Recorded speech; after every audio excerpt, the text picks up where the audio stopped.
Christ revient. Il exprime sa vérité. Lettre numéro 9. PDF numéro 1. Moi, le Christ, je viens par le moyen de ces lettres parce que je ne peux revenir dans une forme corporelle ou reprendre une personnalité humaine, vu que je réside dans et possède moi-même une fréquence vibratoire de conscience si fine et élevée qu'aucune forme physique ne pourrait contenir ma conscience spirituelle. Le seul moyen par lequel je peux vous atteindre est de passer par l'intermédiaire d'un être humain sensible, clair, audient, obéissant et consacré à Dieu, né pour être le canal par lequel j'ai pu observer le tumulte de sa vie active et mouvementée ainsi que les événements mondiaux. J'ai ainsi pu examiner intimement le conflit et la douleur inconnus dans les siècles passés, parce que les découvertes scientifiques et technologiques et la diminution de la moralité et des valeurs conventionnelles entraînent de nouvelles conditions très stressantes de la vie moderne et de nouvelles relations humaines entre les hommes. Par l'intermédiaire de cet esprit flexible, la condition humaine moderne m'est devenue accessible dans une certaine mesure. Sans cette connaissance de l'expérience humaine, ces lettres n'auraient pas pu être écrites dans une forme qui se voulait utile à la condition humaine de cette époque. Le processus d'adombrement 34 partiel a commencé avant sa naissance et a continué pendant sa jeunesse et tout au long de sa vie. En commençant par la déprogrammation minutieuse de son esprit et l'élimination complète de ses vieux concepts, ma porte-parole a été délibérément soumise à toutes sortes d'expériences humaines, témoignant ainsi des luttes et des souffrances qu'implique la vie moderne. Avec mes instructions, elle est sortie de ces nombreux et divers abîmes de détresse, culminant dans la mort de son ego et de son esclavage mental, émotionnel du matérialisme. Elle apprend à entrer dans les fréquences de conscience de l'amour universel et à faire l'expérience personnelle de la réalité de la conscience universelle. C'est ainsi qu'elle s'est suffisamment purifiée pour recevoir de plus en plus clairement mes enseignements à diffuser dans le monde. Sous mon influence, elle s'est retirée de la vie sociale, dans la solitude et l'isolement, est finalement devenue dépendante de moi pour sa volonté de vivre quotidienne et je travaille à travers sa totale disponibilité, minute par minute, à recevoir mes paroles chaque fois que ces énergies de conscience personnelle et les énergies cosmiques lui permettent de m'entendre et me recevoir. J'ai confiance en LDT 34. Dans la terminologie de l'ésotérisme et plus particulièrement de la magie blanche, l'adombrement est un mode de possession par une entité spirituellement avancée avec le plein accord de l'entité ainsi adombrée. L'adombrement permettrait à l'entité d'éviter l'obligation de s'incarner, ce qui serait pénible, voire dans certains cas impossible. Ce terme est surtout utilisé dans la littérature ésotérique. Œuvres d'Alice Bailey, d'Helena Blavatsky, d'Annie Besant, de Charles Leadbeater et quelques autres auteurs. Christ revient. Il exprime sa vérité. Lettre numéro 9, PDF numéro 2. Son honnêteté est en sa disposition à attendre de m'entendre précisément et je lui fais comprendre clairement quand c'est moi qui parle. Tant que je ne parle pas, elle est incapable d'écrire. Je vous ai dit cela afin que vous puissiez comprendre à partir de quelle énergie de conscience christique ces lettres ont pris forme. Je viens à nouveau dans cette lettre pour rassembler tous les fils de mes 8 autres lettres et les présenter dans un contexte mondial, montrant à quel point ces enseignements sont appropriés dans chaque aspect de vos vies terrestres et pour toutes les nations. Ces lettres sont écrites pour être une impulsion, un aiguillon visant à une ouverture personnelle d'esprit et de cœur à votre source d'être et finalement pour devenir pour vous le moyen de comprendre parfaitement les effets de la pensée et du comportement individuel et de masse sur chaque facette de votre existence terrestre. Alors que, dans le passé, les lois qui vous étaient données pour le comportement national étaient principalement formulées en interdiction. Vous ne ferez pas. Si vous le faites, voilà ce que sera la pénalité. Les vraies lois spirituelles sont totalement différentes. Elles s'expriment comme suit. Étant donné que vous et votre place dans l'existence terrestre avaient été créés de cette manière, si vous travaillez en harmonie avec les lois de votre existence, vous ouvrirez votre système tout entier, âme, esprit, émotion, corps et circonstances personnelles, à l'afflux constant de la conscience divine, votre force de vie, les fruits de votre comportement en adéquation avec ces lois vous reviendront pour vous bénir et vous conférer santé, harmonie et prospérité.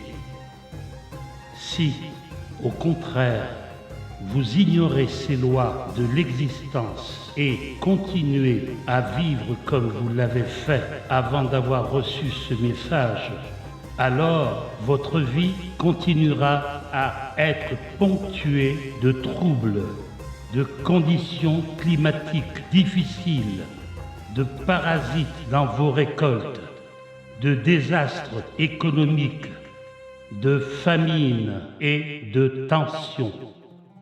Je parle à travers ces lettres spécialement pour vous permettre d'atteindre la paix intérieure vraie et durable, l'amour et la joie spirituelle et la guérison intérieure de l'esprit, des émotions et du corps. Vous devriez avoir compris à ce jour que c'était aussi le but unique de ma dernière mission parmi les gens sur Terre, leur montrer comment ils créaient eux-mêmes leur propre misère. Les églises chrétiennes vous ont appris que vous, qui avez été créés par Dieu, devez adorer et plaire à Dieu en respectant ses lois. Mais ce n'est pas la vérité. Adorer Dieu est un rituel païen. Quand les gens adorent Dieu, ils mettent Dieu à part et au-dessus d'eux, inaccessible et à craindre. car qui sait quel mal il pourrait envoyer sur terre si les gens n'agissaient pas selon sa volonté. Christ revient. Il exprime sa vérité. Lettre numéro 9, PDF numéro 3. Mais ce n'est pas ce message que j'ai apporté à la terre. J'ai parlé du Père qui subvenait à tous les besoins, répondait aux appels, guérissait quand on le lui demandait, qui était transcendant aux gens autant qu'en eux, ce qui signifiait que le Créateur était universel.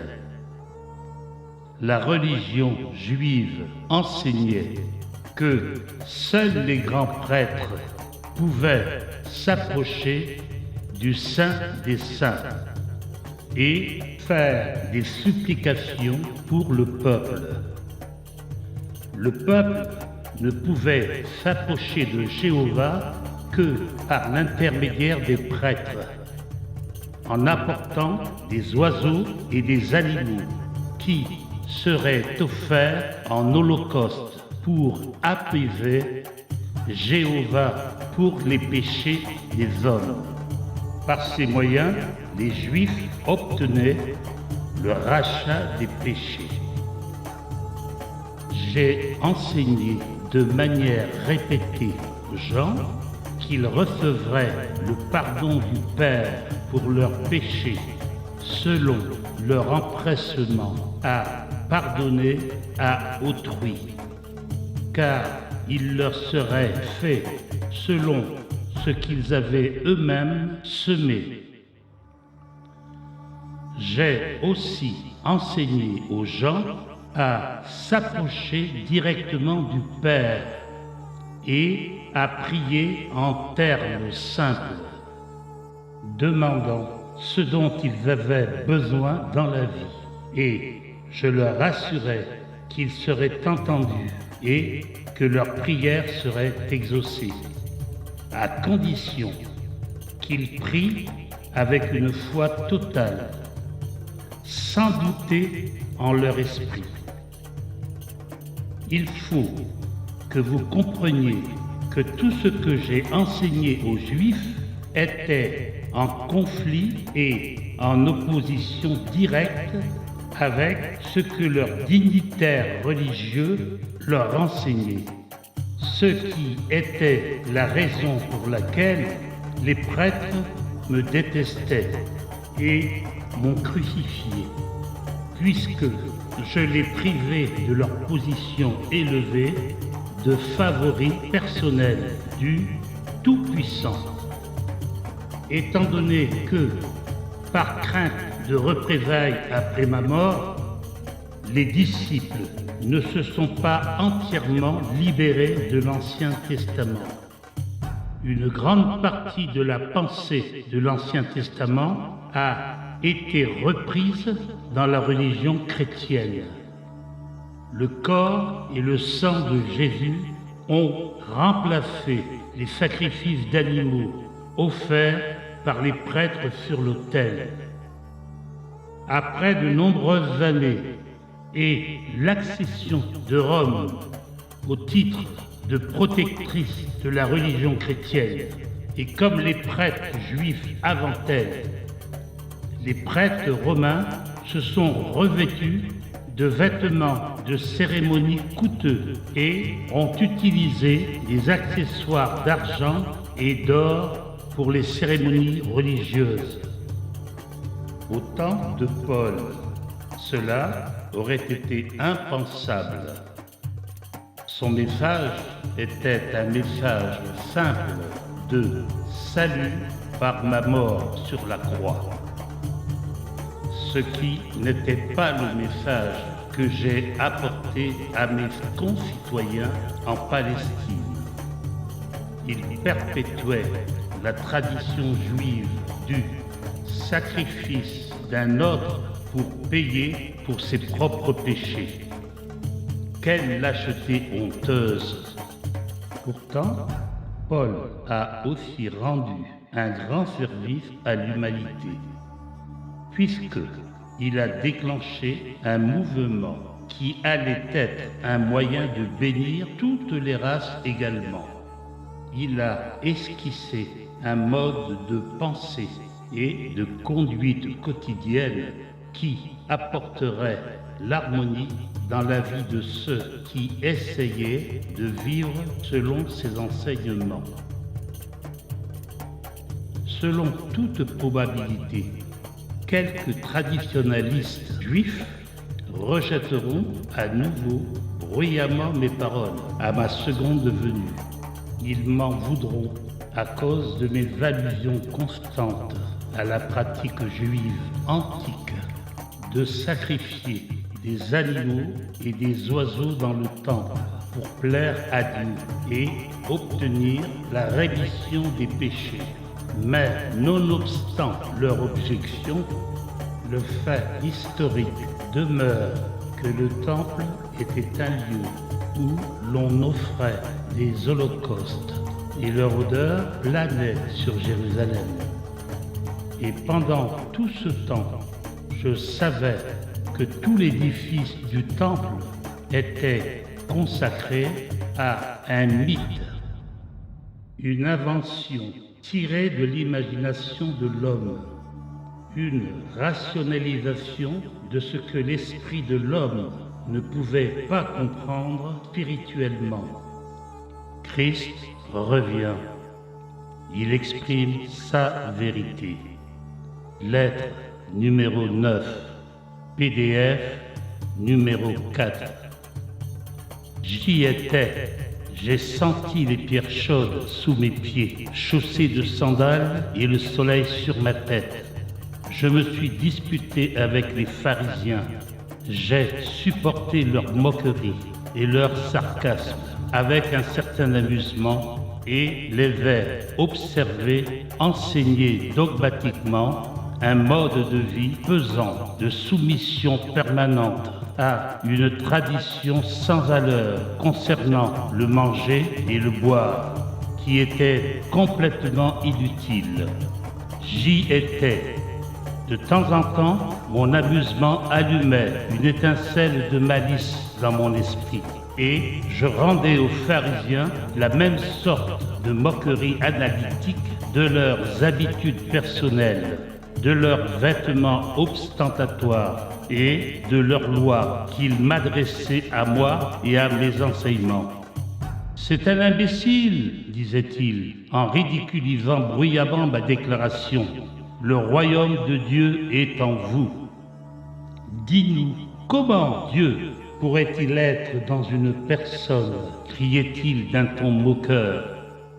Usant d'un barrage d'arguments dédaigneux, ils en appelaient aux prophètes et comparaient leur conception de Jéhovah Tout-Puissant avec les descriptions d'un Père simple qui veillait même sur les oiseaux. Comment cela pourrait-il être, demandait-il, alors que les oiseaux étaient régulièrement sacrifiés dans le temple pour le paiement des péchés des hommes? Moïse aurait-il institué la pratique si sainte des holocaustes si les oiseaux et les bêtes avaient une quelconque importance aux yeux du Tout-Puissant? Je restais impassible devant leurs attaques verbales. Ils n'avaient que leur conviction de la tradition juive pour soutenir leurs déclarations, alors que mon esprit avait été imprégné de la vraie connaissance de l'existence même pendant mes expériences d'illumination dans le désert. Il m'avait été donné la compréhension de l'universalité et de la bienveillance créatrice du Père qui m'avait permis de percevoir et de faire des choses qu'aucun grand prêtre, pharisien, sadducéen ou scribe ne pourrait jamais faire, parce que je comprenais la nature de notre source de l'être. Je pouvais, avec confiance, imposer les mains sur un homme estropié et le rendre à son intégrité. Qui pouvait mesurer cette connaissance aux lois traditionnelles ridicules des prêtres? Les prêtres, les pharisiens et tout le reste du fatras religieux savaient qu'aucun d'eux ne pouvait accomplir de telles choses. Et c'est pour cette raison qu'ils me détestaient de défier leur autorité, qu'ils me détestaient pour ma force face à leur opposition et qu'ils m'insultaient pour avoir attiré les foules quand une guérison était faite que personne ne pouvait nier. C'était là, c'était accompli au grand jour. Tout le monde pouvait le voir. Un acte d'amour dont les prêtres disaient qu'il ne pouvait être accompli que par Dieu seul, et que je devais donc être un enfant de Satan. En outre, ils ne voyaient pas la guérison comme un acte d'amour, mais plutôt comme une usurpation blasphématoire inexplicable du rôle de Dieu. Ils m'accusaient de faire étalage de mes pouvoirs magiques, mais ne pouvaient pas me dire comment je me procurais de tels pouvoirs magiques. Donc, ils décidaient que je devais être un fils de Belzébuth. Maintenant que j'ai expliqué la situation, il devrait maintenant vous être aussi clair à vous qui lisez ces mots que ce l'était pour moi à ce moment-là en Palestine, que la hiérarchie tout entière du judaïsme était composée d'hommes égocentriques, suffisants, présomptueux, qui ne vivaient que selon des règles et des lois. Lorsqu'ils étaient mis au défi d'utiliser leur esprit, leur intelligence, ils ne pouvaient pas y faire face, mais cédaient à des sursauts hyper émotionnels d'indignation virulente. Faut-il alors s'étonner que Christ revient? Il exprime sa vérité. Lettre numéro 9. PDF numéro 5. Lorsque je fus porté devant leur conseil, je gardais ma paix et refusais de communiquer avec des esprits aussi obtus. Oui, j'étais vraiment là, en Palestine, il y a 2000 ans. J'ai vécu parmi les hommes et les femmes ordinaires à qui on avait appris à craindre Jéhovah d'une façon très réelle, qui étaient obsédés par le paiement, par des holocaustes pour parer à la punition pour leurs péchés. J'ai été élevé, endoctriné dans la crainte de Jéhovah, mais j'étais né pour sortir les Juifs de leur long sommeil dans les mythes et les croyances erronées, pour les libérer d'une histoire lourde de guerre et de carnage, de bagarres et de disputes, de la tradition d'exiger une tête pour la perte d'un œil, de cacher et mettre sous le tapis les péchés qui n'avaient aucune importance s'ils n'étaient pas découverts. Si le pécheur était découvert, alors le poids entier de la loi mosaïque descendait sur sa tête, sans compassion ni pitié, ni même la moindre pensée hésitante quant aux vraies circonstances de la transgression. Du fait que j'étais né avec la mission d'ouvrir les esprits et les cœurs des Juifs à la réalité qui leur avait donné la vie et l'être, j'ai rejeté déjà, dès ma jeunesse, les enseignements juifs. Quelques profondeurs secrètes de mon instinct spirituel se rebellaient contre l'intention séculaire des Juifs de laisser quelques autres êtres vivants porter la responsabilité et payer le prix de leur propre entêtement et leurs péchés. Même plus que cela, Je ne pouvais pas accepter que Dieu, qui était censé avoir créé un monde si merveilleux, se réjouit des holocaustes d'animaux qu'il avait lui-même créés et pour lesquels il pourvoyait en abondance. Je trouvais impossible de respecter de telles croyances et pratiques illogiques. Après mon illumination dans le désert, je suis devenu passionné dans mon rejet des traditions juives.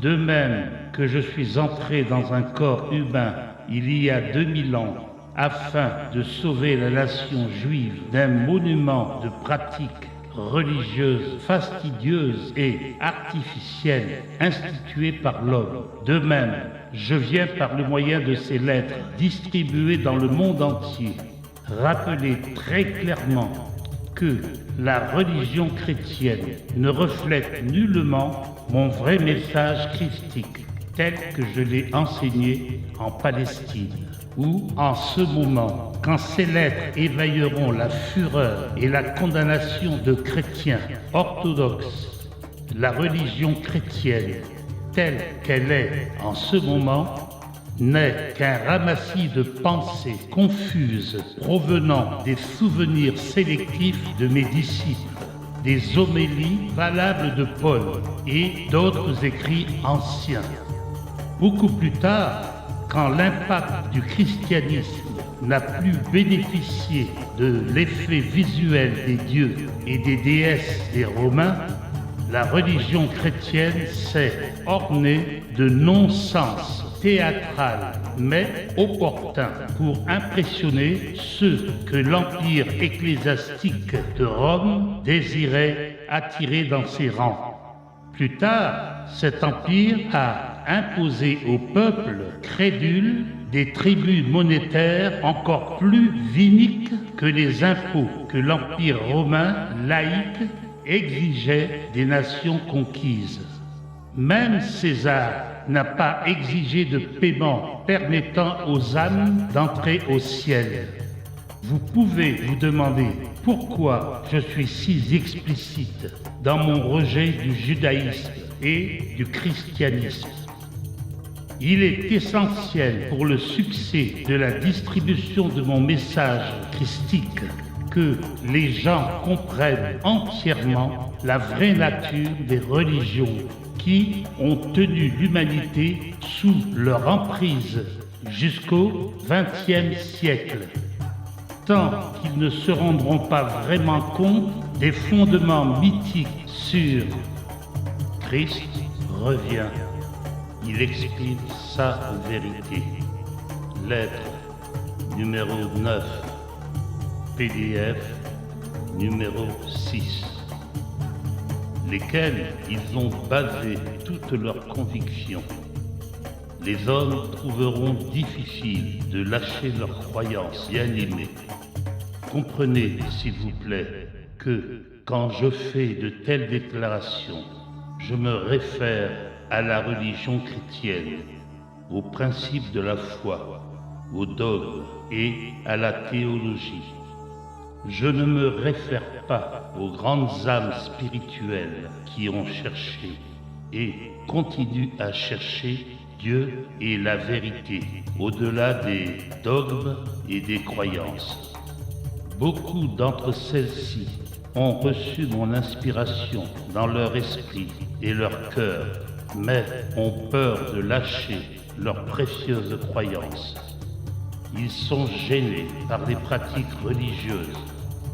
Le temps est venu pour eux de les abandonner et de croître dans la spiritualité et la conscience de leur vraie source de l'être et de prendre leur congrégation avec eux.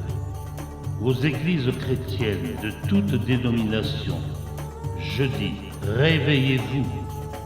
Le temps est venu pour vous de vous réveiller d'un long sommeil artificiel où la raison a été supprimée par des traditions hypnotiques et émotionnelles. Celles-ci ont été transmises à travers les siècles par une succession de gens revendiquant l'autorité la plus haute à propos de tout ce que j'ai enseigné en Palestine. N'ayez pas peur des conséquences en examinant vos croyances passées et en voulant les éliminer de votre pensée. Débarrassez-vous des toiles d'araignée, de l'illusion et réfléchissez. Quand les ministres du culte chrétien accepteront entièrement le fait que moi, le Christ, je suis vraiment revenu comme un éclair traversant le ciel d'est en ouest pour parler aux gens du monde entier et seront prêts à enseigner mon véritable message du haut des chairs. Vous verrez vos églises se remplir à nouveau des gens désirant trouver et établir un contact avec la réalité qui les poussera à vivre dans l'harmonie totale avec leur vérité d'être. Sinon, vous, les ministres du culte, qui continuez délibérément et égoïstement à enseigner le dogme du christianisme pour sauver la face et vos traitements, vous verrez votre religion mourir de mort naturelle dans les 30 ans à venir et vous serez abandonnés par vos congrégations qui sentent déjà que vos paroles ne sont que des mots dans lesquels il n'y a aucune vie spirituelle. Vous verrez le contrôle de vos églises passer à ceux qui se sont rendus compte que je suis réellement revenu en personne vers l'humanité pour lui montrer la voie, pour trouver le royaume des cieux et y entrer. Il y aura aussi ceux dont la position d'autorité sera menacée par ces lettres de Christ, mes lettres. Ils s'y opposeront puissamment. Il y aura de la diffamation de toutes sortes à travers les services de tous les types de médias, de la part de gens qui n'ont aucun scrupule à susciter de l'indignation dans le public afin de faire de l'argent avec du sensationnalisme destructeur et vindicatif. Je dois vous dire que plus grand sera le tapage dans le monde entier, plus vite mes lettres atteindront et convaincront les gens fatigués des vieilles croyances, qu'ils entendent enfin la simple vérité de l'être. Ils répondront rapidement à son amour et son appel à quitter les niveaux inférieurs de conscience humaine pour commencer leur ascension vers les niveaux spirituels supérieurs, où ils commenceront à expérimenter le premier influx de paix et de contentement intérieur. Il y aura des conflits dans tout le milieu de l'industrie du divertissement, puisque de plus en plus de gens reconnaîtront et se retourneront contre la violence et la dégradation avec laquelle leur entière conscience mentale, émotionnelle et corporelle a été nourrie par des dégénérés obsédés par Christ revient. Il exprime sa vérité. Lettre numéro 9, PDF numéro 7. L'idée de faire fortune. Ces ghouls spirituels ont compris l'étrange fascination pour le malsain et le macabre de gens ignorants qui sont si repus de la sécurité, du confort et du luxe du XXe siècle qu'ils n'y trouvent plus de contentement. Ils ont besoin d'excitation afin de stimuler leur conscience blasée. Si la vie des gens était vraiment aussi horrible que celles qui sont décrites dans les films qu'ils regardent chaque jour, Ils se détourneraient de leurs écrans à la recherche de quelque chose de beau et de réconfortant afin de reposer leur système nerveux torturé. Et pourtant, si vous réfléchissez honnêtement aux conditions de votre vie présente, vous réaliserez qu'elle devient déjà une image miroir effrayante de tout ce que l'industrie du divertissement vous donne depuis 50 ans. Les gens sont nourris des pires scénarios possibles par le cinéma, la télévision, les livres et les médias à sensation et se plaignent maintenant que le sentiment de sécurité dont ils jouissaient jadis a disparu. Je vous vois sur Terre vous barricader derrière des clôtures électriques, de hauts murs hérissés de pointes, escortés par des gardes du corps qui, eux-mêmes, assassinent traîtreusement les gens qu'ils escortent. Je vois des hommes et des femmes qui, jadis, marchaient de nuit dans les rues et les chemins de campagne sans crainte, à présent enfermés derrière des portails de sécurité, craignant des attaques les plus brutales et méprisables. Je vois des races traumatisées par leurs propres compatriotes. Je vois des génocides, des révolutions, des bombardements, des assassinats, des tueries gratuites de toutes sortes. Les victimes reviennent dans leur existence suivante, encore traumatisées par le choc de leur trépas inattendu. Je les vois et je les assiste, s'ils sont capables de me voir et de me recevoir.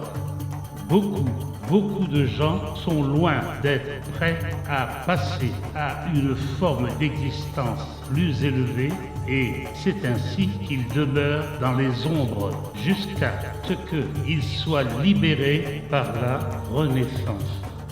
La vie terrestre est devenue l'enfer que vous décrivez sur vos écrans et dans votre littérature. Pourquoi? Parce que votre culture, soi-disant civilisée, autorise la brutalité dans toutes ses formes perverties à entrer dans vos foyers par l'intermédiaire de votre télévision pour titiller et exciter vos bas instincts. Vous la vouliez et maintenant vous l'avez dans sa forme la plus réelle dans votre vie quotidienne.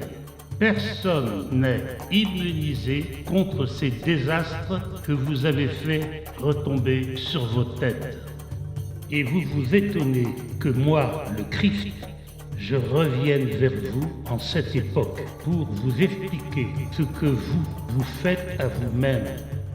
Comment serait-il possible à une incarnation spirituelle de l'amour de rester étrangère à une telle agonie de l'esprit et de négliger de se tourner vers vous pour vous aider, si une aide est possible? C'est pourquoi, comme je l'ai déjà dit, je ne suis pas seul dans mon travail. Je parle au nom de tous les maîtres en vous parlant à travers ces lettres. Chaque maître assiste ceux qui suivent ses enseignements terrestres.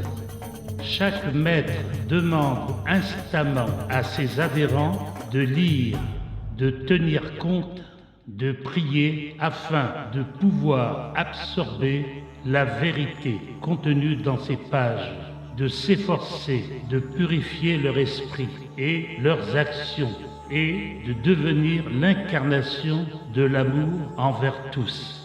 Mais ces lettres vont initier une saison de changement. Lorsque les gens ouvriront leurs yeux sur ce qui a été fait à leur conscience dans le monde entier par des manias avides, dénués de scrupules et dégénérés, ils entreront dans une colère extrême. Le Christ revient. Il exprime sa vérité. Lettre numéro 9. PDF numéro 8. Public commencera à reconnaître les moyens insidieux et sournois par lesquels il a progressivement été attiré dans les filets de l'abomination. Et moi, le Christ, je dois vous dire que lorsque cela arrivera, vous ne trouverez plus le terme d'abomination, vieux jeu et dépassé. Vous sentirez clairement la différence entre les formes ou paroles de conscience saine et vivifiante et les schémas de conscience destructeurs. Vous vous rebellerez et appellerez dans toutes les langues ces formes de conscience destructive, des abominations. Les parents consciencieux et vraiment aimants élèveront particulièrement la voix contre les formes actuelles de divertissement et empêcheront leurs enfants de continuer à regarder la décadence du langage déplaisant et émotionnel, de la violence effrénée et de la sexualité débridée et émotionnellement superficielle qui s'offre actuellement sur vos écrans, dans vos livres et dans les médias. Votre société est gangrénée par ces créations de conscience basse et méprisables qui se reportent dans les vies et les actions humaines. Les parents en viendront aussi à réaliser que, puisque les formes de conscience créées dans l'esprit de leurs enfants sont les fondations en expansion continuelle de la vie future de leurs enfants à l'âge adulte, ils commenceront à enquêter sur les valeurs éthiques enseignées dans les écoles. Les parents ne se soucieront plus des religions enseignées à l'école, puisque celles-ci n'intéresseront plus qu'une minorité de gens, mais ils seront très intéressés par le genre de philosophie de vie, de comportement, de disputes, de conflits, de déclarations, encouragées ou tolérées dans les écoles du futur, aussi bien par les enseignants que par les élèves. Des associations se formeront pour créer de petites écoles sur la base de ces lettres, puisque le vieux matériel factuel, jugé obsolète, sera abandonné. L'accent sera mis sur les langues, les arts, la logique, l'art de la communication efficace et inspiratrice, le développement de l'imagination créatrice constructive, les mathématiques et la science, ainsi que les travaux manuels. Le programme d'études se centrera autour du développement de la capacité de distinguer le mythe de la vérité, de sentir clairement les valeurs les plus hautes à adopter et à cultiver, et du moyen le plus constructif et productif de les utiliser dans la vie, afin d'améliorer ses propres conditions ainsi que celles de la nation et du monde en général. On apprendra aussi à l'enfant à devenir compétent dans les sciences et les travaux manuels qui lui permettront de travailler avec plaisir et avec succès dans le domaine d'activité qu'il aura choisi. Les enfants seront suivis avec une nouvelle aura de sollicitude et d'amour, et on leur montrera comment ils peuvent contribuer à cette sollicitude et cet amour dans les classes. Ils seront encouragés à travailler dans la joie et le bonheur. Si cela ne vient pas aisément, on montrera à l'enfant malheureux comment arriver à la joie et au bonheur, et on le récompensera lorsqu'il y arrivera. Les gens seront estimés en fonction de leur engagement à rechercher des niveaux supérieurs de pensée spirituelle et de leur dévouement à servir les intérêts des défavorisés et des communautés en général.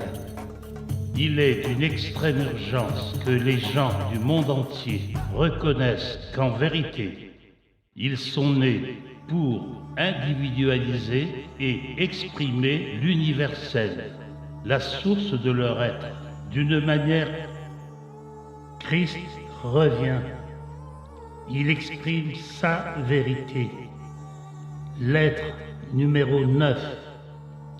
PDF numéro 9.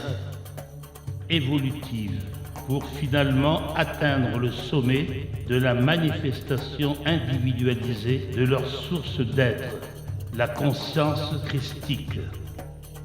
Et vous avez également été créé pour être soigné, nourri, satisfait en chacun de vos besoins, afin d'assurer votre santé, votre parfait bien-être et une prospérité harmonieuse pendant le voyage de votre âme vers sa réunion individualisée avec votre source de l'être, la conscience divine.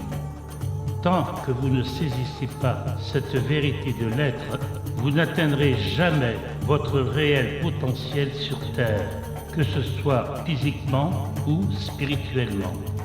Aucun pays, aucune organisation religieuse, aucun individu, aussi élevé humainement que l'on puisse le considérer, ne sera capable d'altérer le contenu de ces lettres, puisque moi, le Christ, j'irradie aussi la vérité de l'être dans le monde entier et vers tous ceux qui se trouvent à un niveau de fréquence spirituelle permettant de recevoir la vérité. Ceux-là la recevront, la révéreront et l'adopteront pleinement, sans réserve, comme ligne de conduite pour leurs pensées et leurs actions. S'il y en a qui ne peuvent comprendre ou recevoir ces lettres, ce sera uniquement parce qu'ils n'ont pas encore accédé au niveau de conscience nécessaire pour pouvoir se syntoniser avec elles. Leur croissance se fera plus tard. C'est pourquoi je dis à ceux qui n'ont pas encore expérimenté la qualité de vie que je décris comme étant la leur par volonté divine, ne vous demandez pas ce qui ne va pas dans la vie, chez les gens ou dans les circonstances, ou en vous. Regardez en vous-même vos propres processus de pensée, vos propres attitudes vis-à-vis de la vie en général, vos sentiments vis-à-vis des autres et de vous-même, et découvrez à quel genre de pensée et d'attente vous vous laissez aller régulièrement. Elle crée une force d'énergie de conscience créatrice puissante que vous émettez tout au long de la journée. Cela attirera à vous exactement ce que vous craignez ou attendez. Parfois, la forme négative de conscience créatrice est profondément enfouie dans votre subconscient, où elle a été implantée il y a de nombreuses années du fait de certaines circonstances. Ou alors, l'impulsion de conscience créatrice négative peut provenir d'une vie antérieure. Dans tous les cas, si vous faites constamment de mauvaises expériences, examinez votre état de conscience intérieure et voyez quel genre d'attente négative domine votre subconscient. Découvrez aussi quelles sont vos attitudes et vos sentiments envers les autres. Vivez-vous constamment dans l'harmonie des lois de l'existence? Exprimez-vous l'amour inconditionnel à tous les niveaux de votre vie, envers chacune des choses de votre vie? Êtes-vous capable de voir la lumière de l'âme en toute chose vivante, ou ne pouvez-vous voir que leur pulsion égoïque, leur noirceur? Réalisez-vous que pour les gens que vous rejetez ou critiquez peut-être, moi, le Christ, je nourris l'amour et la compassion les plus élevés en tout temps. Qui que vous puissiez rejeter, j'irradie mon amour inconditionnel sur lui. Christ revient. Il exprime sa vérité. Lettre numéro 9, PDF numéro 10. Gardez à l'esprit en tout temps que votre source de lettres est dans deux états, en équilibre et en activité. L'état actif de votre source de lettres est la dimension dans laquelle vous avez été conçu et vous avez reçu l'individualisation. L'équilibre de la conscience universelle est la dimension de silence et d'immobilité parfaite dans laquelle les impulsions de créativité sous-jacentes sont étroitement liées dans un embrassement de contraintes mutuelles. Lorsque vous prenez conscience, acceptez, comprenez pleinement qu'à chaque séance d'apprentissage à l'école de la Terre, vous avez toujours accès à l'intelligence divine aimante qui résout tout problème d'une manière parfaite. Vous vous élevez alors hors de portée de la panique et de la souffrance. Vous réglez vos problèmes rapidement et en douceur et réalisez que votre réserve de sagesse et de connaissances s'enrichit de nombreuses manières. C'est ainsi que vous évoluez à chaque niveau de votre être. En même temps que mon but, en venant à vous par le moyen de ces lettres, était de vous montrer le moyen de vivre en harmonie avec les lois de l'existence, de vous aider à éviter des souffrances, des limitations et des privations inutiles causées par votre ignorance des lois. J'aimerais aussi imprimer en votre conscience que tout le monde est sujet à des rythmes dans sa vie. Tout le monde passe par des périodes fastes où un afflux de bienfaits vous apporte toutes les choses que vous désirez et où vous êtes au sommet du bonheur et du succès humain. Vous vous réjouissez. Puis vient un temps où, soudain, le rythme de la vie change. Les ressources se tarissent. Les relations deviennent difficiles et précaires. Votre carrière redescend, où des obstacles surgissent qui vous plongent dans le marasme pour longtemps. Vous pourriez vous demander quelle erreur vous avez faite. Jadis, vous travaillez avec beaucoup de succès dans les lois de l'existence. Et maintenant, il y a des problèmes quotidiens et rien de ce que vous pensez ou faites ne soulage vraiment le stress de votre vie quotidienne. Quand, si ces moments vous arrivent, soyez tranquille et en paix en votre cœur et votre esprit. Et sachez que c'est tout de même de la conscience divine que vous tirez votre vie et votre orientation, malgré les apparences contraires, malgré vos tourments superficiels. En ces moments, il est essentiel de vous retirer et de faire l'inventaire des moyens par lesquels vous avez pu glisser dans la conscience pendant vos moments de haut et renforcer votre dépendance à la conscience divine. Sans ces périodes sombres de dépression, vous ne croîtriez pas en stature spirituelle. Elle vous délivre un message spécial. Ne vous laissez donc pas sombrer dans le désespoir ou l'amertume. Bien que vous puissiez vous sentir fragile, c'est votre saison hivernale de découverte de soi et de renouvellement intérieur qui, en fin de compte, s'avérera être un bienfait encore plus grand que ne l'étaient vos périodes fastes. Reprenez courage et ne perdez pas la foi. Attendez patiemment jusqu'à ce que l'hiver cède de nouveau la place à votre printemps spirituel. Christ revient. Il exprime sa vérité. Lettre numéro 9, PDF numéro 11. Persévérez en vous, détendant et en attendant avec confiance le moment où la vie divine s'écoulera à nouveau dans votre esprit, votre cœur et votre vie terrestre. Et tout ce que vous espériez commencera à se manifester dans votre vie.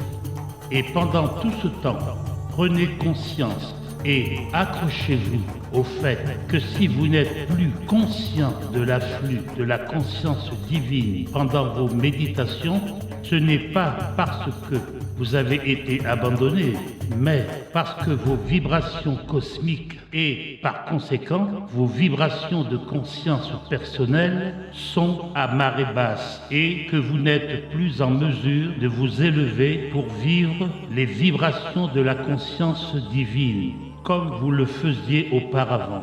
Bien que vous puissiez ne pas les sentir, soyez assurés que vous êtes toujours enveloppé en elles et dans l'amour divin. J'aimerais aussi vous rappeler et imprimer en votre conscience qu'au moment où le plus pauvre des êtres humains réussit à comprendre la véritable nature de ses origines et peut faire usage de cette connaissance, il peut commencer à se sortir de ses ornières et peut alors s'élever à toute hauteur qu'il se choisira, à condition que, quotidiennement, il se syntonise à la source de son être et puise à sa puissance infinie, à sa vie, son orientation, son inspiration et sa direction. Vous n'êtes pas victime du destin. Vous êtes victime de votre propre conscience créatrice, jusqu'au jour où vous réaliserez que c'est vous-même qui modelez votre conscience. Lorsque cette vérité glorieuse fera son chemin dans votre conscience, vous commencerez à changer l'orientation de votre vie et découvrirez enfin que vous pouvez travailler à devenir un maître et atteindre la liberté totale dans la conscience divine. Essayez de vous rappeler que, dans votre recherche spirituelle, votre objectif devrait être de maintenir vos fréquences de conscience aussi constamment que possible dans vos perceptions spirituelles les plus hautes. C'est extrêmement difficile à faire pour l'esprit humain, puisqu'il se tourne impatiemment vers de nouvelles stimulations mentales, spirituelles, chaque fois que son intérêt est éveillé. Mais je dois vous dire qu'il n'est pas suffisant de lire ces lettres pour se tourner ensuite vers d'autres livres en espérant y trouver quelques vérités plus hautes ou plus inspirantes. Moi, le Christ, je vous dis en vérité qu'il n'existe pas de vérité plus haute ni de voie plus haute à votre disposition à ce jour. Il pourra parfois vous sembler avoir trouvé quelque chose de mieux, parce que, au niveau de votre conscience humaine présente, vous pouvez vous relier plus facilement à ce qui y est écrit. Mais vous pouvez être sûr que la vérité spirituelle de l'existence est la seule connaissance qui vous conduira finalement à la conscience christique, qui est votre vraie destination, à l'exclusion de tout autre. La conscience christique est la conscience spirituelle de tous les grands maîtres. Il n'y en a pas de plus haute. Pour parfaire votre compréhension, vous pouvez chercher des auteurs qui ont déjà trouvé leur voie et qui pratiquent ce qui est écrit dans ces lettres. Mais ne suivez pas ceux qui suivent déjà d'autres écrivains et citent d'autres autorités et qui cherchent encore, à travers la pensée humaine, le moyen de pénétrer l'immensité de la vérité spirituelle qui est au-delà de la pensée humaine. Cela, Christ revient. Il exprime sa vérité. Lettre numéro 9. PDF numéro 12. Comme vous-même en sont encore au contrefort de la conscience, Ils n'ont pas encore pénétré l'ozone mentale, émotionnelle, qui leur permettrait de se rapprocher des confins de l'espace. Ne suivez pas ceux qui trouvent du plaisir à et écrivent des merveilles de pratiques occultes et qui cherchent à vous amener à les pratiquer aussi, prônant l'usage de substances matérielles pour augmenter votre énergie dans divers domaines de votre vie. Quand vous utilisez des substances matérielles telles des cristaux, des bougies, de l'encens ou des bâtonnets parfumés, vous focalisez votre conscience humaine sur des choses qui ont une signification humaine à vos yeux et qui vous donnent du plaisir.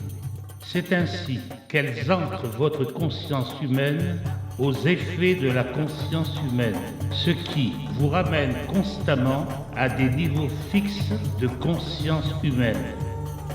Tandis que si vous voulez ascensionner dans les véritables dimensions spirituelles de conscience, votre objectif est de pénétrer puis de transcender la dimension terrestre de la conscience humaine. La seule vraie énergie, la seule vraie force de vie, dynamique, de guérison, vient de votre contact constant avec la conscience divine. En continuant votre voyage vers le haut, vous ferez connaissance avec les vibrations plus fines des plans astraux, mais ne vous attardez pas à ces niveaux, car ils ne sont que des manifestations de formes physiques supérieures de conscience et ne sont pas censés être votre véritable destination. La syntonisation avec la conscience divine et la totale maîtrise de soi devrait être votre raison de vivre et votre unique but. Lorsque vous l'aurez atteint, tout ce que vous aurez jamais désiré pour vous-même sera votre d'une manière nouvelle, transcendante et éternelle.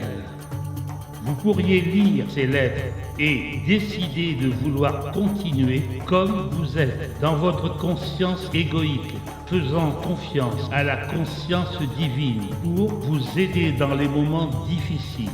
Mais je peux vous dire que la vie elle-même finira par vous convaincre que toute autre voie ne vous apportera pas les récompenses que votre âme, cachée et attendant silencieusement sa libération, aspire à vivre, particulièrement celle de sa complète réunion à la conscience divine.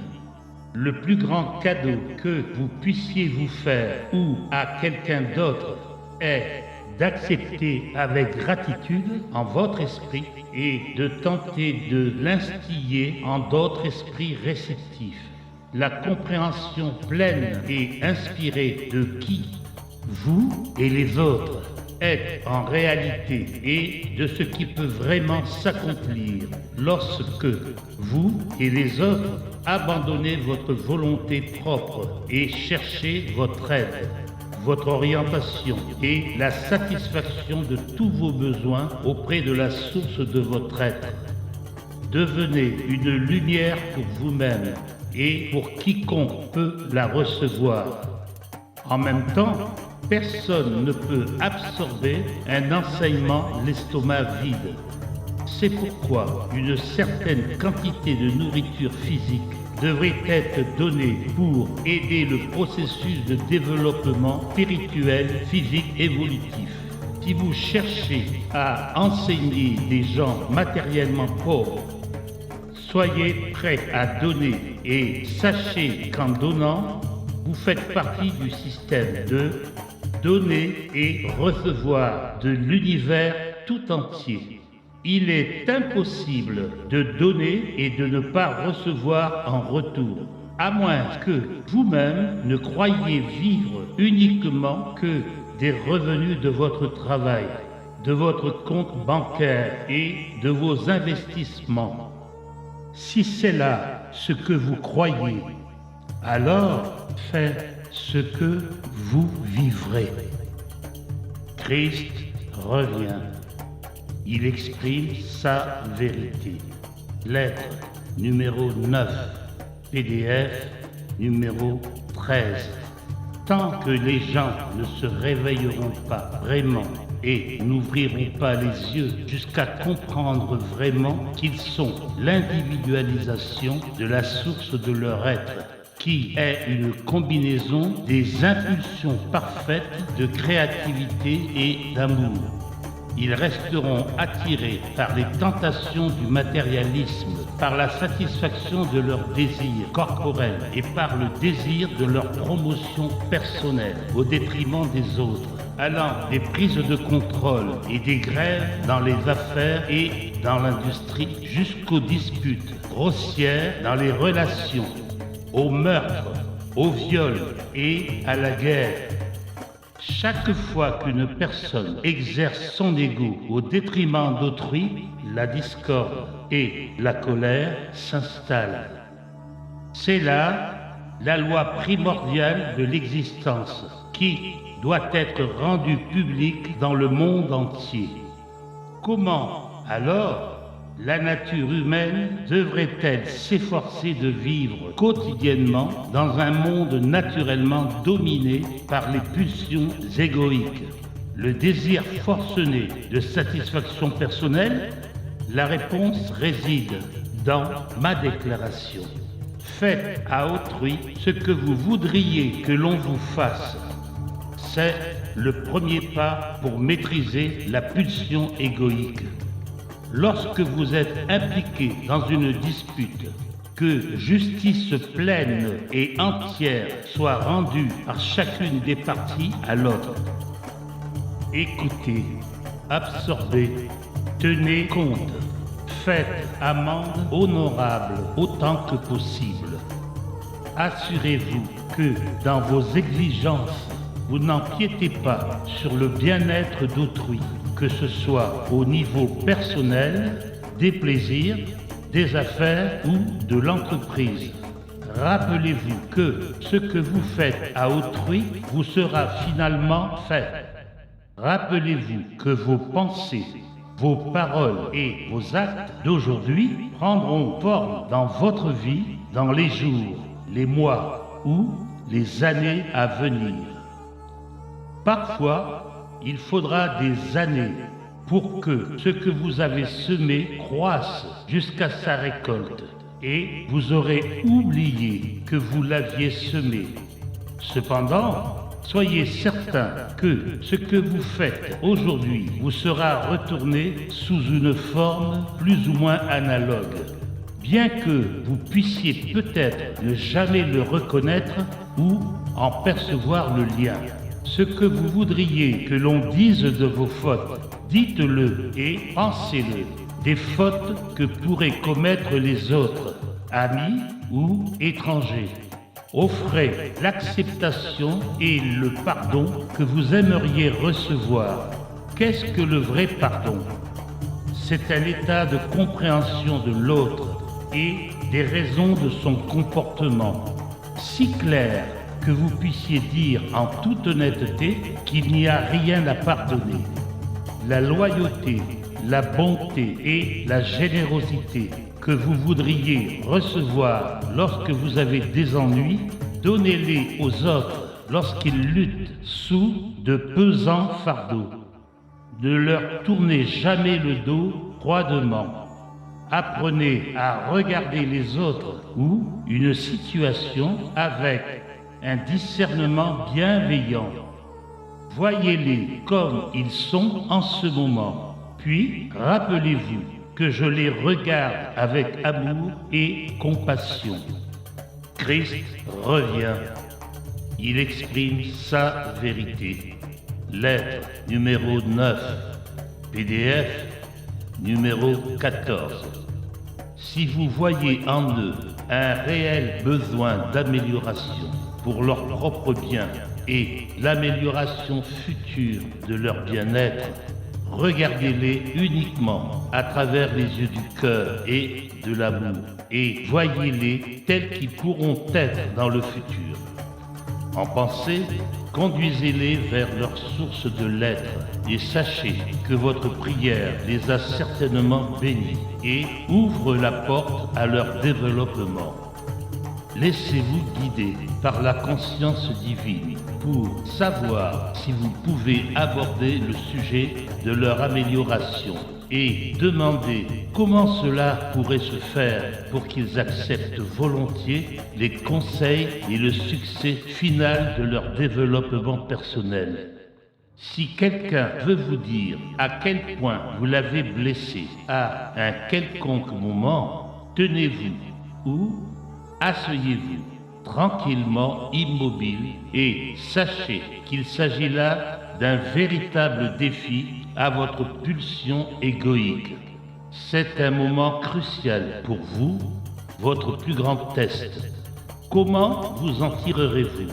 Vous trouverez-vous des excuses et vous défendrez-vous en considérant et même en disant que vos actes ne devraient pas avoir blessé l'autre et qu'ils étaient entièrement justifiés vu la situation? Si c'est là votre réponse, alors votre pulsion égoïque domine encore complètement votre conscience. Si, toutefois, vous pouvez prendre conscience que votre instant de vérité est là, et du fait de cette prise de conscience, vous arrivez à rester tranquille et calme et à l'écouter décrire la souffrance que vous lui avez causée. Vous avez réussi pour la première fois à surmonter votre ego. Ensuite, la chose urgente à faire est d'écarter fermement votre besoin de vous défendre et d'essayer de comprendre sincèrement ce qu'il vous dit. Vous ne pourrez le faire sincèrement que si vous pouvez vous effacer suffisamment pour entrer dans une zone de silence intérieur où vous pouvez entrer complètement dans sa souffrance, écouter ce qu'il a à dire et recevoir sa peine dans votre cœur. Si vous pouvez le faire, vous serez entré dans sa peau. Et quand vous aurez pu entrer dans sa peau et ressentir sa peine, vous aurez envie d'exprimer du fond du cœur votre regret pour ce que vous avez fait. La peine que vous avez infligée sans le savoir, par ignorance, deviendra votre propre peine et vous n'aurez de cesse que vous réussissiez, par des paroles affectueuses, à éliminer tout résidu de peine de sa conscience.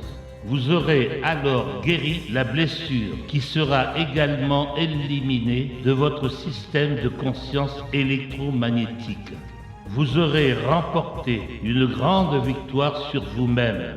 Vous aurez atteint ce point de force intérieure et d'endurance où vous pouvez sincèrement percevoir que la réalité d'autrui est d'égale valeur à la vôtre. Vous aurez reconnu et accepté que les autres peuvent être blessés par vos actes, exactement comme vous avez été blessés par d'autres. Une fois atteint ce grand moment de vérité dans votre vie, vous vous trouverez capable de naviguer entre vous et les autres de manière tout à fait agréable, capable de voir les événements de leur point de vue aussi facilement que du vôtre. Il s'établira un grand équilibre entre les besoins d'autrui et les vôtres, et vous entrerez dans un état de paix, puisque vous serez alors sûr de traiter les autres avec équité et générosité d'esprit. Vous avez maintenant commencé à lever les barrières entre vous et les autres, et vous les recevez dans votre cœur. Christ revient. Il exprime sa vérité. Lettre numéro 9. PDF numéro 15.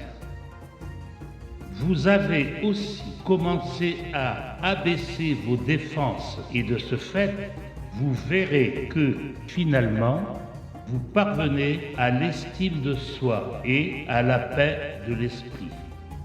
Cette nouvelle compréhension des sentiments d'autrui vous inspirera un grand respect pour eux.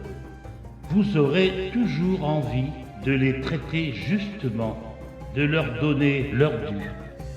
Vous n'aurez pas envie de profiter de leur bon cœur, de les humilier, de rabaisser leur amour-propre. Vous serez toujours prêt à les encourager et à les relever lorsqu'ils seront dans la peine physique ou émotionnelle. Vous vous verrez faire ces choses pour vous aussi.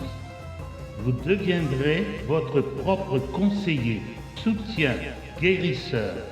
Vous verrez chacun, quel que soit son statut, sur le même pied d'égalité que vous. Et vous verrez que vous êtes l'égal de tout autre, fût-il roi, pape ou président, car sous les apparences, vous sortez tous deux de la grande unité de l'être. C'est pourquoi vous ne vous sentirez plus en inadéquation, en aucune situation, parce que vous aurez avancé dans la force et la sagesse que vous tirez de la conscience divine. Et reconnaissez que vous aussi, vous avez des droits égaux à ceux d'autrui. Tranquillement, calmement, vous ne permettez pas à autrui de profiter de vous.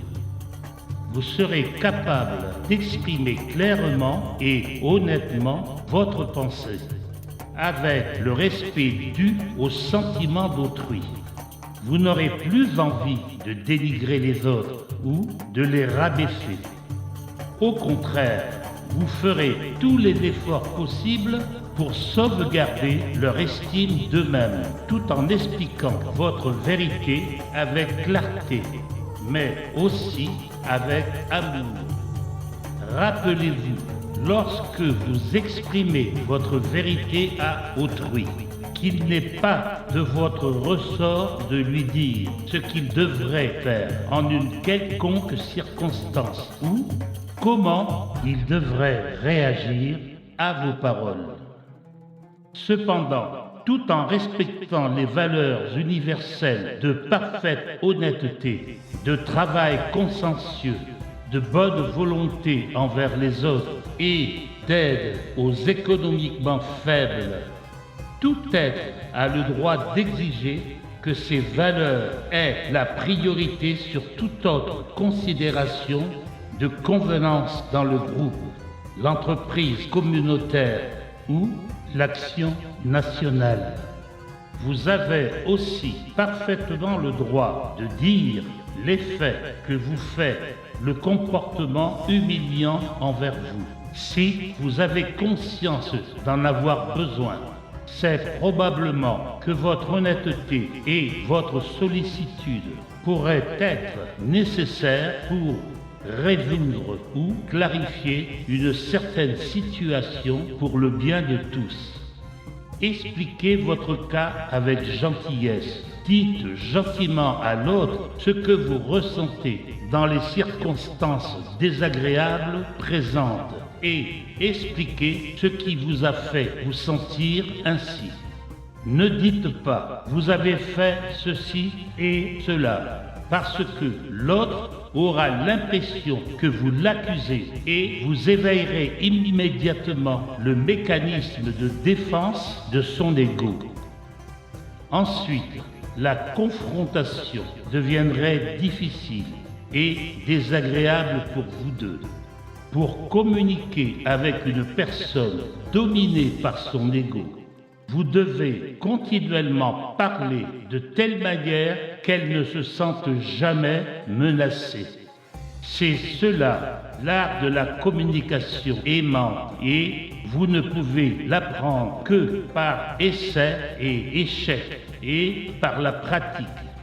Chaque fois que vous remportez une victoire sur votre ego, il vous devient d'autant plus facile de vous relier à autrui parce que vous arrivez à comprendre le fonctionnement de l'ego en tous les autres.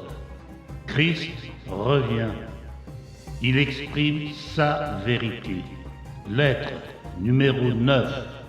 PDF numéro 16. Avec le temps et votre libération progressive des griffes de votre ego, vous découvrirez que, de plus en plus, vous pouvez écouter les autres avec l'empathie de l'âme et avec amour. S'ils se comportent d'une façon qui vous aurait jadis blessé ou offensé, vous sentirez en lieu et place le rire monter en vous. Vous saurez alors que votre âme est en contact direct avec la conscience divine, car son état naturel est le rire. Le rire est une impulsion de conscience qui se propage à travers vos cieux, d'une planète à l'autre, à travers votre voie lactée et jusqu'aux confins de l'infini. Aussi infini que la divine conscience, il est venu à l'existence au moment du Big Bang. Qu'est-ce que le rire ? C'est une réaction spontanée de la conscience à une situation ou deux événements, ou incidents, ou personnes sont incompatibles dans l'ordre naturel des choses. Elles sont étrangères l'une à l'autre, en désaccord ou en opposition. C'est une réaction en chaîne que vivent toutes les choses des espèces supérieures, capables de jugement ou de perception. Il élimine les tensions. La réaction en chaîne se ressent au niveau du diaphragme, qui protège le cœur et le système nerveux. Comme vous l'avez vu, en examinant la nature de la création, tout ce qui est possible a été fait. Dans l'évolution de la conception et de la croissance des corps vivants, pour créer un corps parfaitement adapté et convenant à l'environnement, afin de permettre à l'occupant du corps d'être à l'aise et heureux, et de vivre sans tension. Les tensions sont les ennemis de la santé. Elles sont contraires à la volonté de la conscience divine. Un éclat de rire spontané et cordial est tout d'abord vécu comme un jaillissement de conscience qui se propage dans la tête, provoquant l'allègement de toute la conscience. Il est immédiatement suivi de la réaction en chaîne physique du rire, vécu comme un léger battement de la respiration sur le diaphragme pour éliminer toute tension et faire disparaître tout résidu d'amertume. Parfois, le rire provoqué par une situation très amusante se prolonge tellement que la personne finit par être complètement exténuée, mais aussi heureuse et regrettant que le rire se soit terminé. La plupart des gens témoigneront que le rire engendre un sentiment de bien-être, même s'il y avait de la discorde une minute auparavant. Si quelqu'un peut rire sincèrement en voyant l'absurdité d'une situation, là où il y avait auparavant irritation ou offense, la tension disparaît et les relations amicales se restaurent spontanément. Le rire est un véritable don d'amour pour la créature possédée par son ego et qui a besoin de s'en libérer. La pulsion égoïque relâchant progressivement son emprise sur votre esprit et vos émotions, vous découvrirez que le rire vous viendra spontanément et vous apportera une merveilleuse sensation de libération. La réaction en chaîne du rire élève vos fréquences vibratoires de conscience, non seulement parce que c'est de l'énergie libérée là où vous en avez le plus besoin, au-dessus du cœur, dans votre diaphragme, le siège de vos émotions, mais parce que le rire est de la pure conscience divine. Ainsi, le rire est divin. Christ revient. Il exprime sa vérité. Lettre numéro 9, PDF numéro 17. Le rire est votre enfant intérieur. En lisant ces lettres et en méditant, pendant que vos niveaux de fréquence vibratoire de conscience s'élèvent, vous découvrirez que votre esprit n'est plus à l'aise avec les vieux schémas mentaux. Vous rechercherez des moyens et des façons de les éjecter de votre conscience, en vous élevant spirituellement et en étant de plus en plus désireux de vous décharger de pulsions égoïques humaines indésirables. Le conflit dans votre sensibilité vous deviendra de plus en plus pesant et vous aspirerez alors à prier pour recevoir du soulagement. Vous découvrirez qu'en vous tournant vers la conscience divine et en demandant ardemment l'aide divine, cette aide vous viendra sûrement. Vous arriverez à vous libérer de pensées et de réactions indésirables et vous découvrirez ensuite que le rire devient de plus en plus spontané. Vous découvrirez aussi que les tensions disparaissent et que vos pensées deviennent beaucoup plus légères, vos relations plus faciles, plus affectueuses, beaucoup plus approbatrices, plus conscientes de la vie elle-même et de tout ce qu'elle a à vous offrir, à voir et à vivre. Vous tirerez davantage de joie, de plaisir simple. Vous serez moins blasé dans vos appétits. Vous aurez besoin de moins de nourriture, de divertissement. Vous serez plus heureux de votre propre compagnie et commencerez finalement à vous réjouir en votre propre compagnie parce que la conscience divine infusera votre conscience humaine de son propre état sublime de bien-être. Petit à petit, vous retournerez à votre état d'enfant qui contemple le monde d'un œil heureux et curieux. Il ne s'agit pas de sénilité, il s'agit d'un état plus conscient et plus vibrant, quel que soit votre âge. C'est l'état d'être dont je parlais quand je disais « à moins que vous ne redeveniez comme de petits enfants, vous n'entrerez pas dans le royaume des cieux ». En fait, j'ai dit que lorsque vous entrez dans le royaume des cieux, vous devenez comme un petit enfant, un enfant émerveillé et joyeux. Je donne ces lettres au monde afin que ceux qui les lisent et les absorbent puissent finalement entrer dans le royaume des cieux et atteindre cet état de joie qui provient de la pureté d'esprit et de l'innocence. Les exercices spirituels. Si des gens vous disent de participer à des exercices spirituels et d'imaginer certaines conditions, soyez sûr que si vous suivez ces instructions, vous ne ferez que rester enraciné dans la dimension matérielle de l'ego. L'imagination n'a rien à voir avec l'esprit. L'imagination est l'exercice de votre propre conscience humaine que vous devriez essayer de transcender en accédant à des niveaux supérieurs de conscience spirituelle.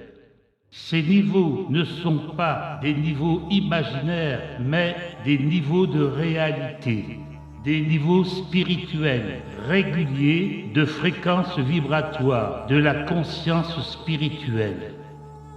Les fréquences spirituelles sont celles de la conscience spirituelle divine et non celles de l'imagination mentale terrestre. Soyez donc vigilants quant à la personne que vous accepterez comme enseignant. Christ revient. Il exprime sa vérité. Lettre numéro 9. PDF numéro 18. Seule l'immobilité et le silence absolu de votre conscience vous ouvriront les portes qui permettront à la conscience divine d'entrer dans votre esprit, et c'est là ce que tout le monde devrait rechercher. Si vous avez soif et avez besoin de boire, pourquoi imaginer que vous êtes à côté d'un lac? Allez vers le lac et buvez-en l'eau pure et rafraîchissante. Je répète, l'imagination n'est pas spirituelle. C'est l'exercice de votre volonté au sein de votre niveau actuel de conscience. Le racisme. Pour vous qui êtes arrivés à comprendre la vérité concernant qui vous êtes en réalité, j'aimerais vous parler de la préoccupation mondiale au sujet du racisme. Je voudrais que vous sachiez que ce propos sur le racisme ne naît que de la pulsion égoïque de ceux qui se sont eux-mêmes sentis méprisés et rejetés du fait de leurs différences raciales. Ces sentiments sont si profondément enracinés dans le « moi » quels que soient les changements que les circonstances leur apportent et quelle que soit leur progression dans la vie, leur permettant même de devenir des personnages d'une extrême importance sur la scène mondiale. Il restera toujours en eux un sentiment d'inadéquation et de ressentiment contre les gens qui les firent à l'origine se sentir inférieurs.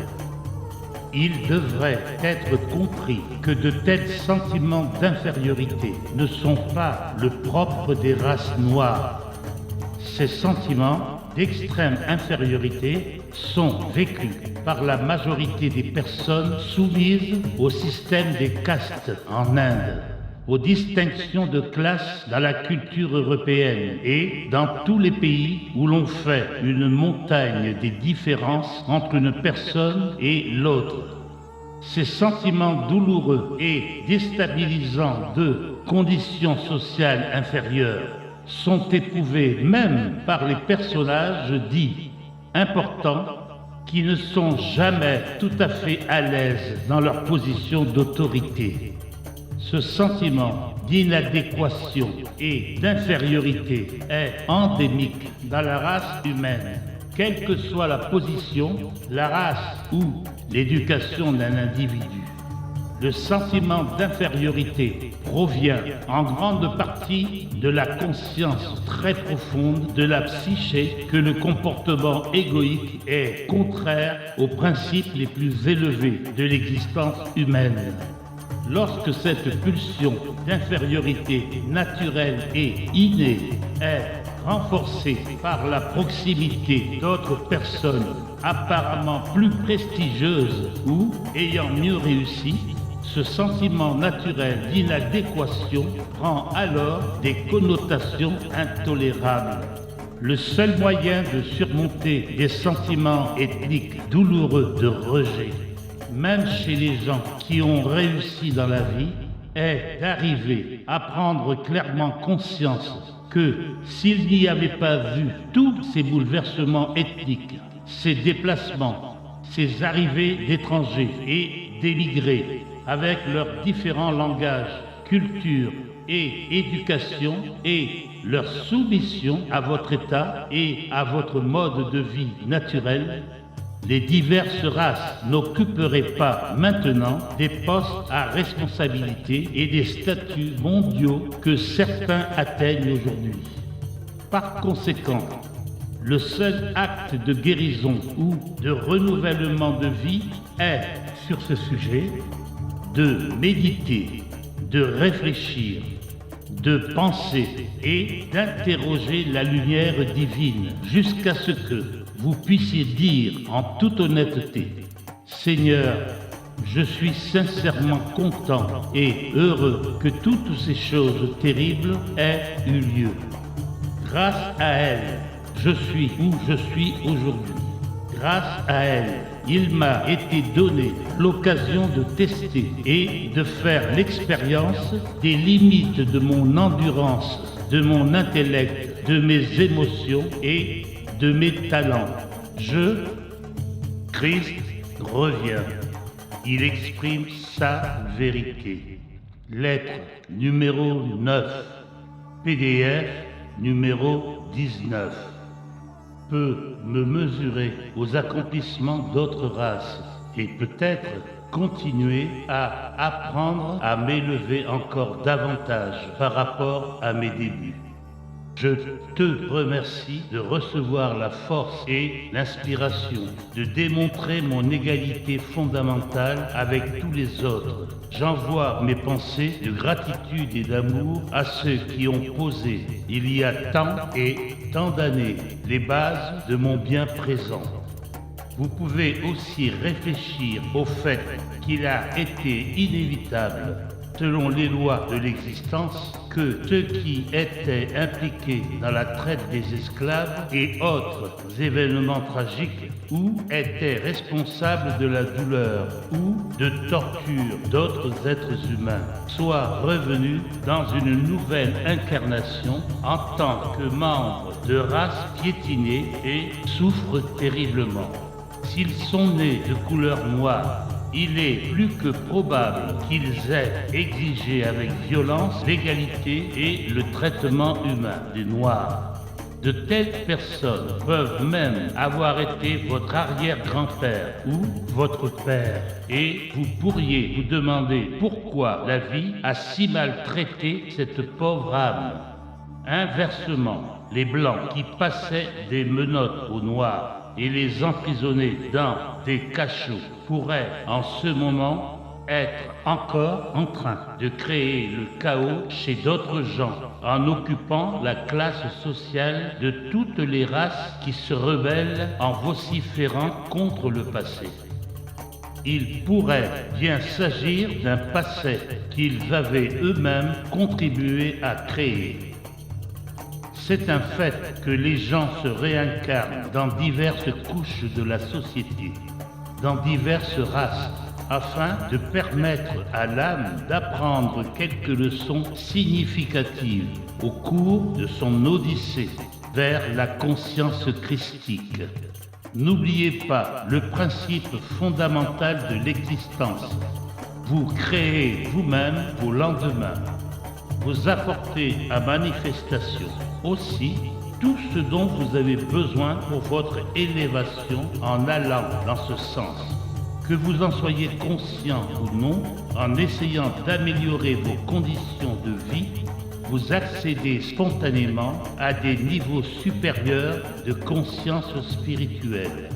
Comme je vous l'ai déjà dit, la volonté divine est de libérer la création de toute tension et par conséquent, les leçons nécessaires pour vous faire accéder à la conscience divine se manifesteront dans votre vie. Pardonnez donc, car vous ne savez pas vraiment quel est le voyage de votre âme à travers de nombreux siècles d'existence terrestre. Vous n'avez aucune connaissance de ce que vous-même avez fait dans des vies antérieures. Pardonnez le présent, pardonnez le passé et acceptez que beaucoup de bien en est découlé. Apprenez à bénir et à aimer ceux dont vous pensez qu'ils vous ont blessé, vous ou vos ancêtres. Et vous, qui occupez actuellement une peau qui est forte de ses privilèges, considérez les autres races et leurs problèmes et réfléchissez au fait que vous pourriez, dans une vie future, occuper un corps de défavorisés et en venir à savoir de première main à quoi ressemble le fait d'être né avec le sentiment d'être un citoyen de deuxième classe. Réfléchissez aussi à vos vies antérieures. Méditez ce que vous pouvez avoir fait ou ne pas avoir fait pour causer votre situation présente. La vérité au sujet du racisme est la suivante.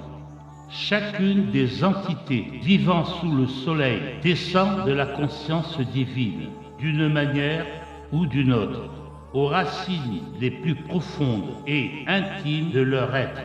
Tous sont unis dans l'unité. Christ revient. Il exprime sa vérité. Lettre numéro 9. PDF numéro 20. Par conséquent, où est la différence?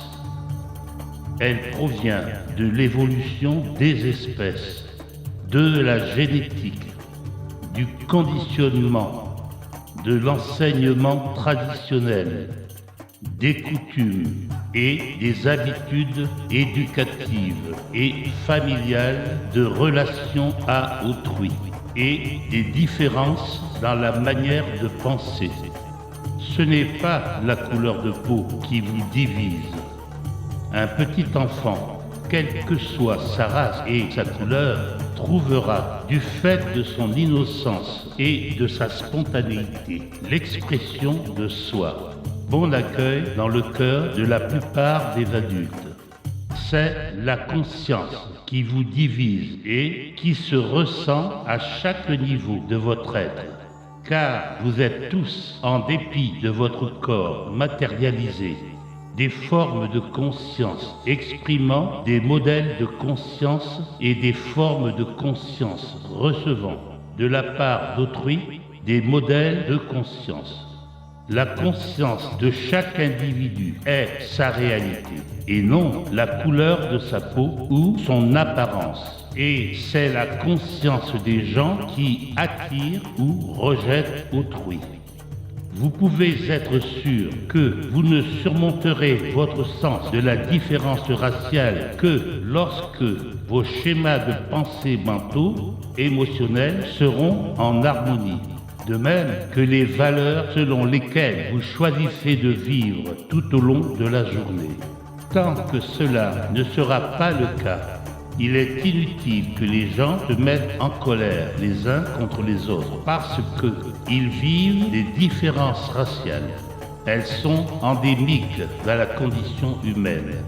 Si vous voulez être totalement accepté au sein d'une autre race, il vous faudra changer vos valeurs, votre perception, vos idées, votre mode de vie et vos relations à autrui, afin de les adapter à ceux de cette race.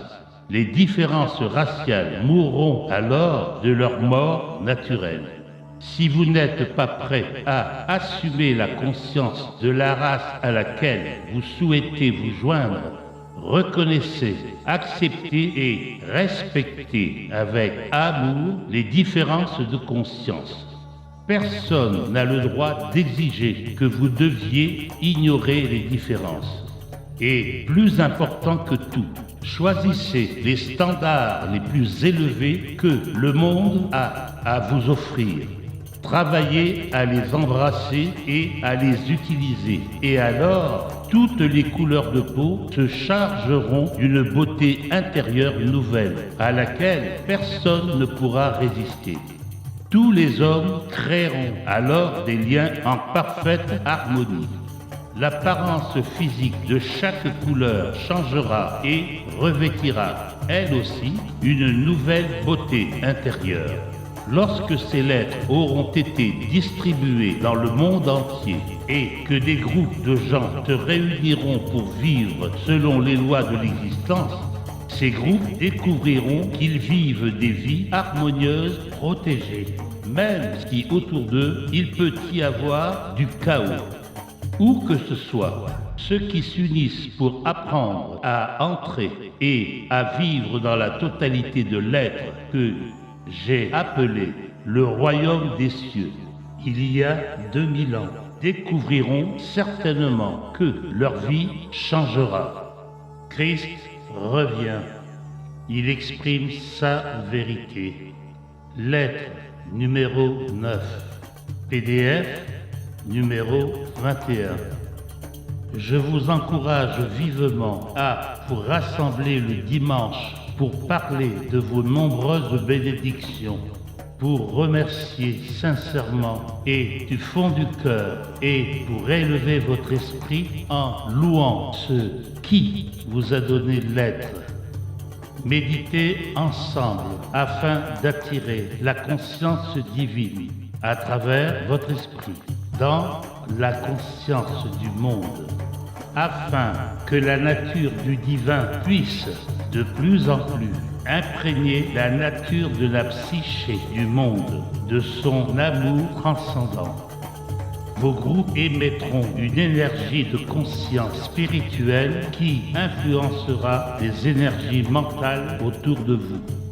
J'aimerais que vous vous rappeliez que le monde ne se trouvait pas dans une situation aussi fâcheuse et dangereuse quand les églises du monde entier se rencontraient le dimanche pour adorer Dieu.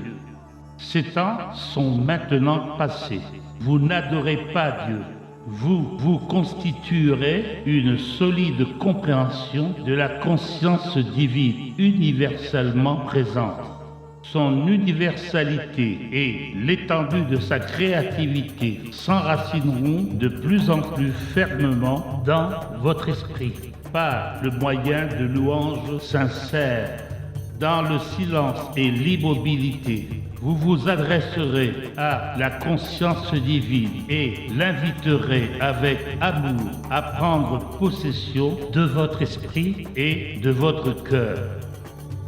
Ainsi, petit à petit, vous vous unifierez et la conscience divine prendra de plus en plus possession du monde, comme elle en avait l'intention dès le début. Réincarnation.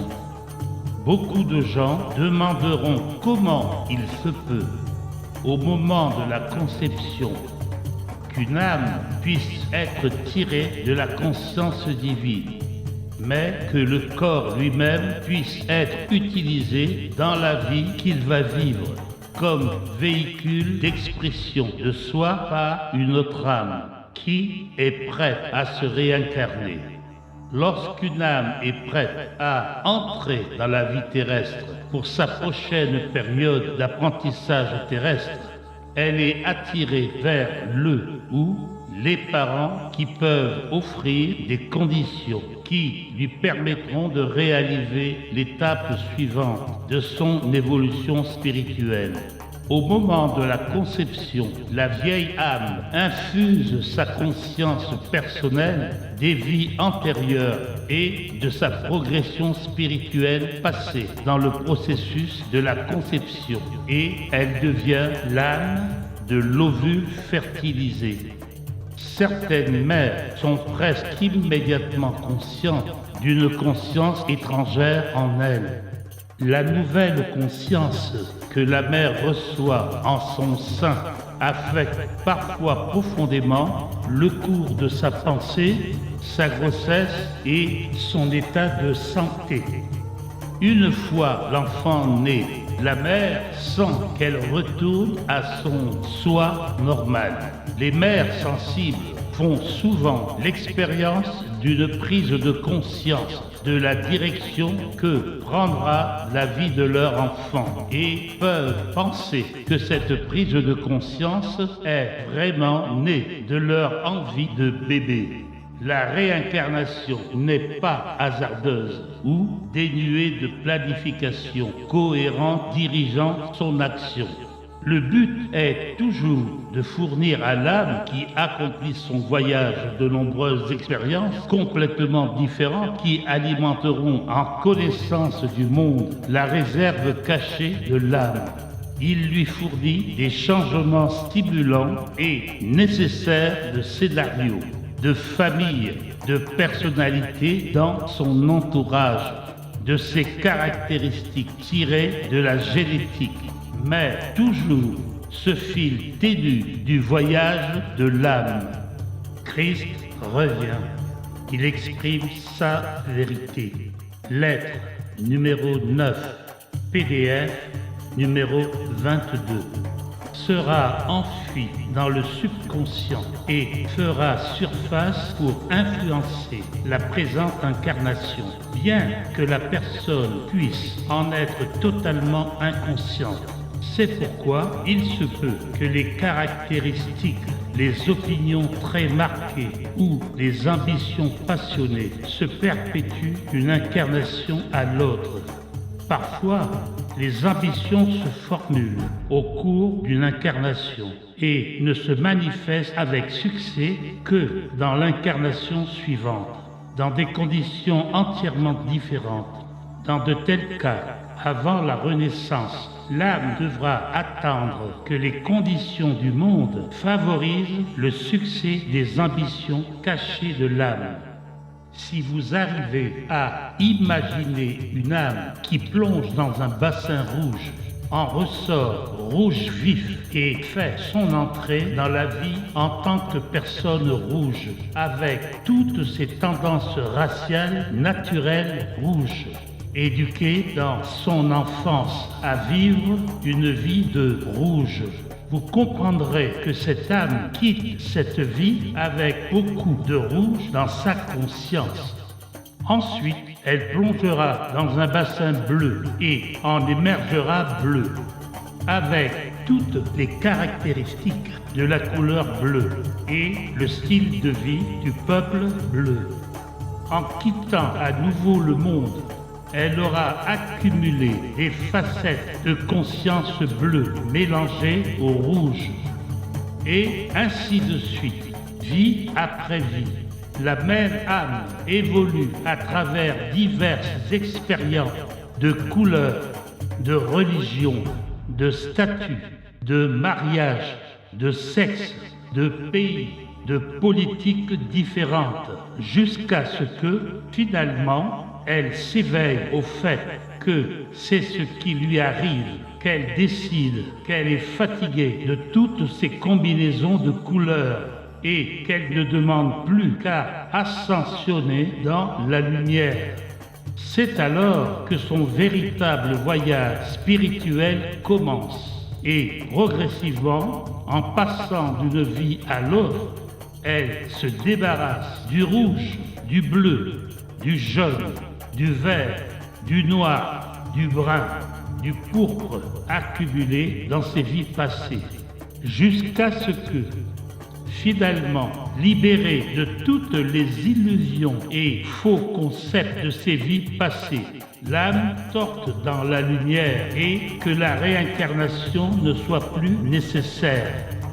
L'âme est forte, pleine de ressources, créative, mais son individualité est encore intacte et elle commence à ascensionner dans les différents niveaux de lumière spirituelle, au-delà des fréquences vibratoires du monde. Comme je l'ai dit dans ces lettres, je suis toujours avec vous, irradiant la vérité de l'être dans les consciences. Plus vous lirez ces lettres, plus vous prendrez conscience de ma présence et de mon amour. Et à travers ce contact, mes affectueux objectifs pour vous s'accompliront. Vous seul serez en mesure de briser le contact. J'irradie l'amour, quoi que vous ressentiez. Je vous laisse mon amour et j'aspire ardemment à votre prompt voyage dans la lumière spirituelle. Mon vœu le plus cher à moi, Christ, est que ces lettres soient rapidement publiées et distribuées aux gens en quête de vérité. Si vous citez mes lettres, veuillez en indiquer la source très clairement. Lettre du Christ, www.voixchristique.co.za hyperlink http://www.voixchristique.co.za hyperlink